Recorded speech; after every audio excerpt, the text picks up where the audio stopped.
Hey guys, what's going on YouTube? Welcome back to another edition of Lisa Renee TV. If you have not yet subscribed to my channel, of course hit the subscribe button and definitely hit the thumbs up button if you like the video, and definitely share the video, share on all your social media networking sites that you're on. So yeah, welcome back to the channel, you guys. How you guys doing? I hope everybody is doing well. I'm doing pretty good myself. Yeah. It's Sunday. I'm off, so yeah, I'm feeling pretty breezy. Yeah, I just want to come here real quick and talk about this hot button topic that's been going on in the celebrity news with Miss K.Michelle, Miss Kimberly Michelle Pate, better known as K.Michelle to us, all of us, everybody in the music community. Yeah, so apparently she was being sued by Mickey Wright, which is Memphitz, because he hits and we know he hits and he hits hard, so yeah, he's a hitter, so yeah, he was suing her. He was suing K.Michelle. He was suing MFG Incorporated, and also Mona Scott Young's company, which is Moname Entertainment, plus Viacom, which is VH1's parent company. So he was suing all of them, all of them folks, for a pretty coin, about $70 million to be exact. Okay, so I looked up on Vibe.com, and I like to do my research. I had to kind of look into that. So apparently, from what I saw on Vibe.com, this happened like some time ago. That it was no surprise that he was suing K.Michelle and suing Viacom and Mona Scott Young, because he felt like basically they were defaming his character on the show, because K.Michelle came out about the abuse that she suffered when she was in a relationship with Memphitz a few years ago. He threatened to kill her son. She said he punched her, he strangled her, choked her.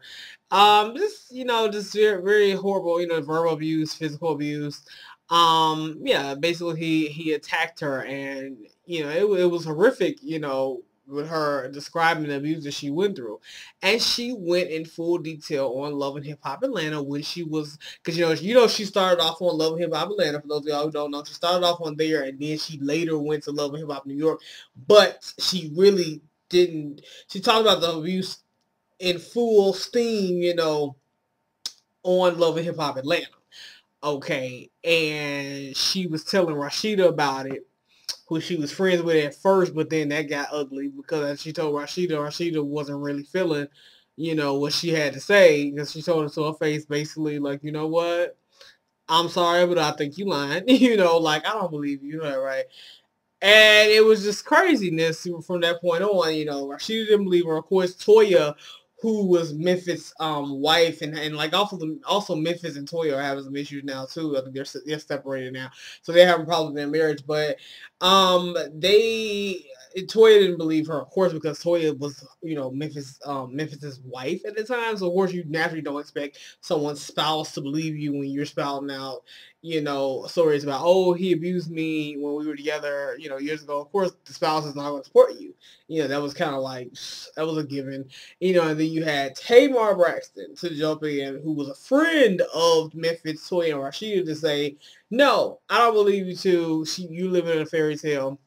She wrote on Twitter and said that. And that struck the beef between K.Michelle and Tamar, which is that beef is about famous, and that beef is one of the most powerful and famous beefs since the beef between Nicki Minaj and Lil Kim.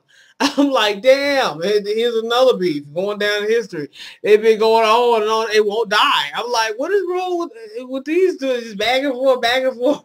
You're like, oh, just let it go. Just let it go. They at each other's rooms like all the time. K.Michelle was kind of since bagged out, like, look, lady, look, I support your artistry, about your album, I'm trying to chill, okay, but they kind of at each other's throats, and that kind of, was the fuel that, kind of the match that lit the fire between them, was the whole her being abused by Memphitz and coming public about it, and then Tamar being a friend of his and the family and not agreeing with her coming out about it.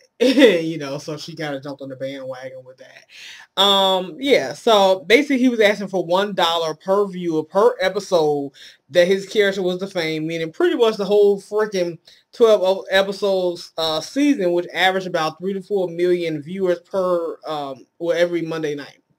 This is the information I'm getting from Vibe.com. This lawsuit was like a couple of years ago, so back in like 2012, 2013 when this thing launched. But then of course, it didn't go through.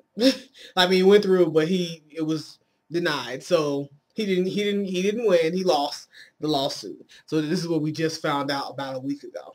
So his lawyer at that time, Conti Moore, claimed that K.Michelle Pates, K.Michelle, has taken full advantage of society's tendency to accept claims of domestic violence as always being true, even when there's no proof.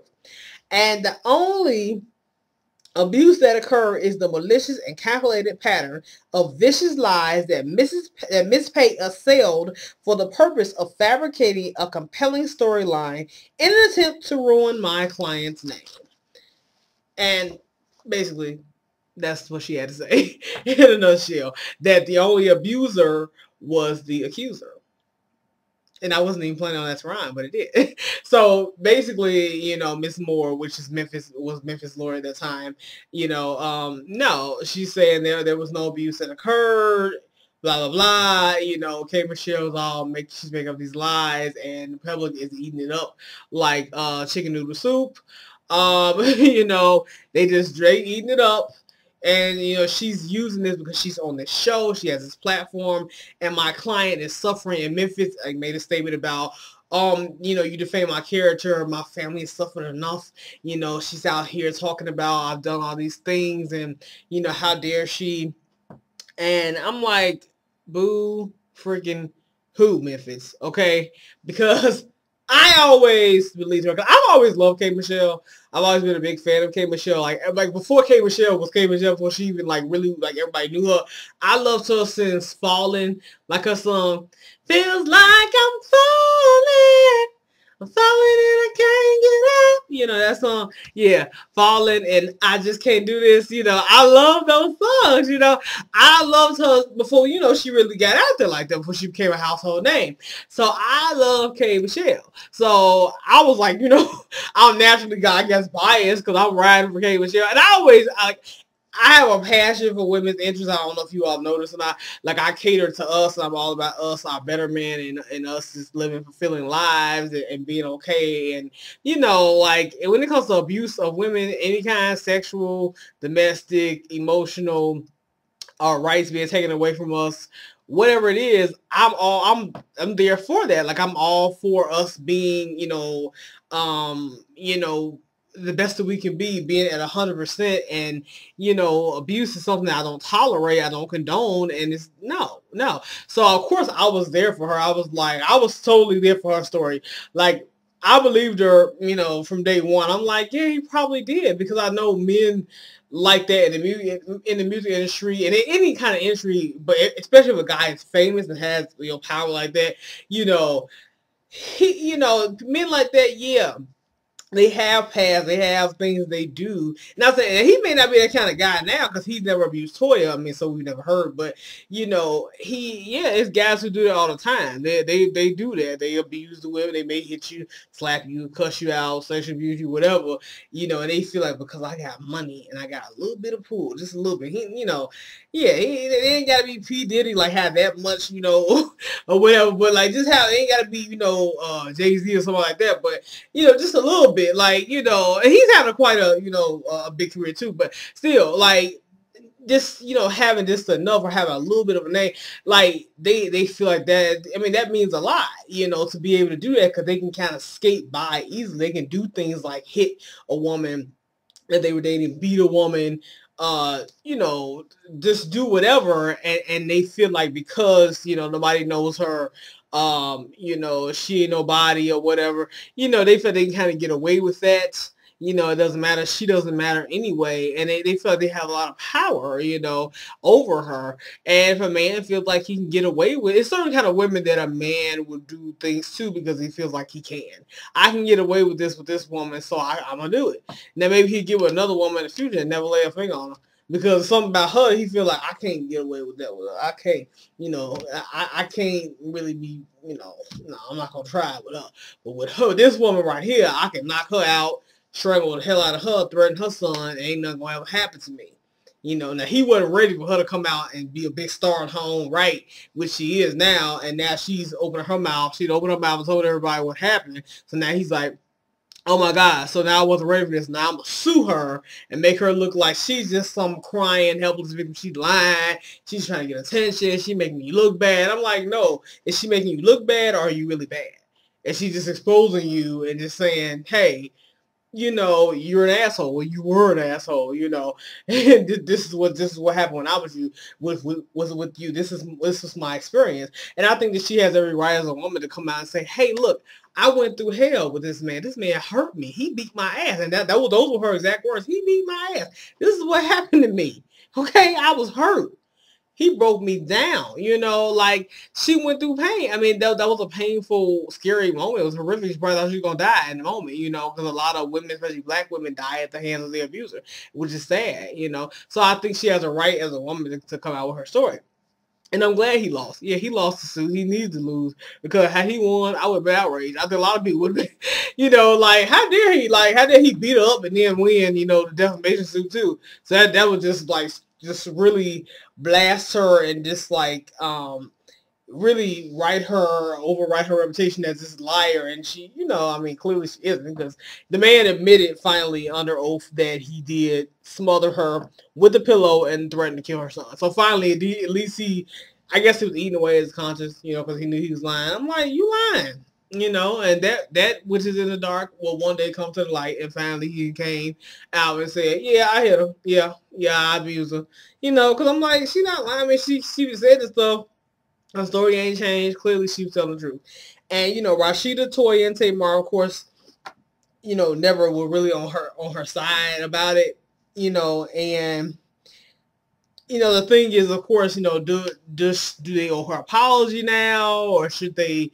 I mean, I know Rashida and K.Michelle had their thing out on the show, and they kind of came to an understanding. Like, they're, as far as like we know now, they're okay with each other. You know, they're not necessarily best friends. I'm over there, okay, they good. I mean, as far as like Rashida apologizing, I think they good. I feel like that one doesn't even. That's fine. I mean, that seems like that's like dirt under the rug, like. Well, yeah, okay, they good. I feel like Rashida, I mean, offering an apology, they might, I mean, maybe, you know, I mean, whatever. I feel like if anybody offers an apology, maybe it will be Tamar, but I don't think that's gonna happen. Like, they'll be included in hell. Like, Tamar's not gonna do it just for the sake of being like Tamar, and like, you know how she is. Tamar is like, she's like, no. And I love Tamar too. Don't get me wrong, but I don't see Tamar doing that.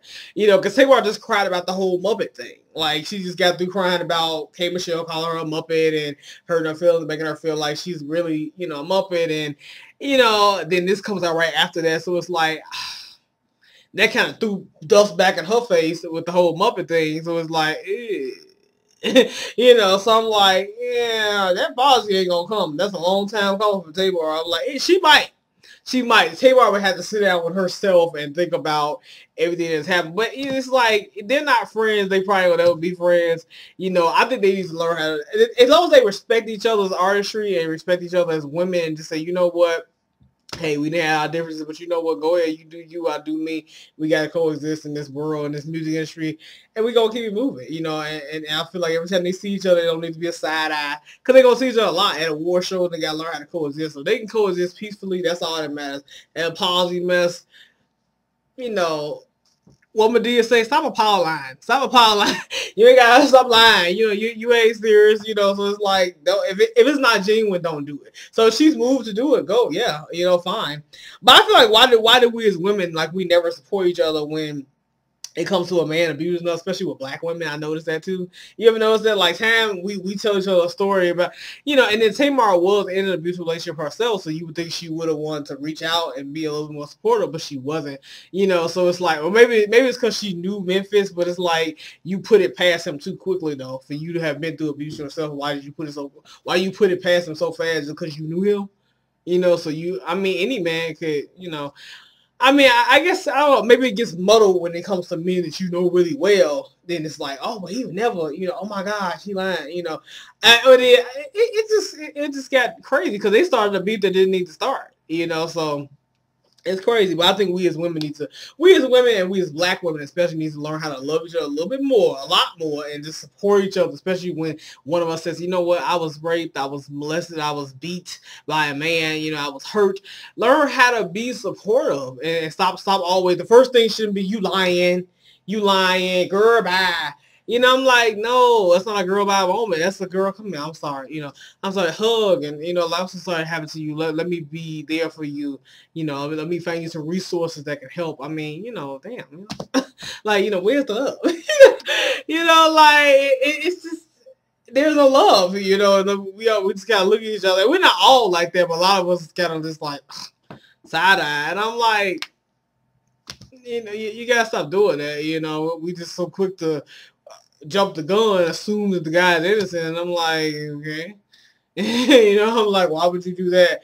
You know, so, but anyway, I'm glad that, you know, he lost that suit. I think he needed to lose that. I'm glad that she can find some peace and closure, and, you know, so, yeah, thumbs up. Well, anyway, definitely thumbs up this video. Like, share, and thank you guys for watching, and I will see you guys later. Bye.